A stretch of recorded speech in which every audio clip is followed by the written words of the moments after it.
what are they going to do to try and stop TJ, number one? And the other question I'd say to that as well is, they can't focus too much attention on him as well, because I don't think Kilkenny are people are sometimes saying that they're a one-man team. Stop TJ and you beat Kilkenny. I'm not sure if that adds up really. Like, Galway stopped TJ to a fair degree. It was no more than a 7 out of 10 against Galway. You got that goal in the point in the second half. They still won a Leinster title. Cork held TJ scoreless in an All-Ireland quarter-final last year. Again, around about a 7 out of 10. Kilkenny were still able to find a way. So I think this is a bit of a myth about Kilkenny being a one-man team, especially when you look at who came off the last day, like Colin Fennelly, Wally Welch, both quiet, both very little impact in the game. And then you have someone like Richie Hogan coming in as well. I definitely don't think they're a one-man team, and I think Waterford would be foolish to just focus their attention on him. Yeah, what you have there is a team that if one person isn't flying, inevitably someone else comes in and does a score. Like you said, Richie Hogan. Other days, Wally Walsh might come up and have a big game. And actually, when we were talking about that 2016 semi-final that was drawn at Croke Park between between Kilkenny and Waterford, it was Wally Walsh who come up with that late goal. And from memory, I don't think he'd had a particularly prominent game. No.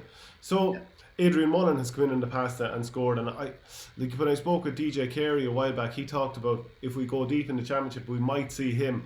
But I'm not hearing that we will see him. Billy Ryan is another guy. He scored a great goal against Dublin.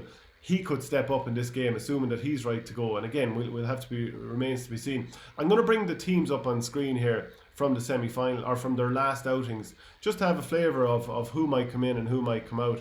So just to look at that Kilkenny forward line now that you talk about it. John Donnelly, Martin Keown, Wally Walsh, TJ Reid, Owen Cody, Colin Fennelly, and it must be added into the backline. Paddy Deegan might come in here again. He wasn't available the last day for whatever reason. So and there's that Watford team is up on the screen as well.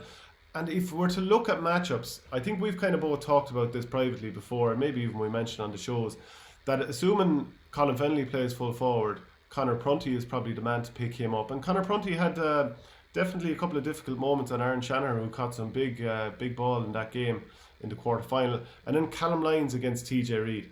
Now, the one thing I'd say about that, and you can take up the point in a second, I can see that happening, right? Both of those matchups. But I think Kilkenny will see that those matchups are going to come. Now, in the past, what I've heard that Cody does before a big game is that himself and his management team will go into Langton's, they'll have a little private room, they'll put profiles of every players up all on the wall and try and map the whole thing out, figure out how this will work. Now, they mightn't be doing it in Langton's this time, but they'll be doing it somewhere. And they'll think, right, Prunty's going to go on Fennelly, Callum Lyons is going to go on TJ Reid. Where do we move them around that they dislike? They probably think both of those guys are fairly flexible defenders. They'll be happy enough more or less wherever they go.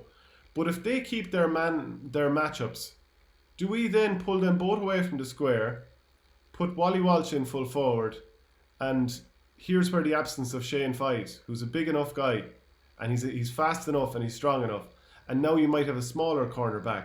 Ian Kenny and Shane McNulty are both good cornerbacks, but they're the more traditional size profile. So is Brian Cody going to look for something like that?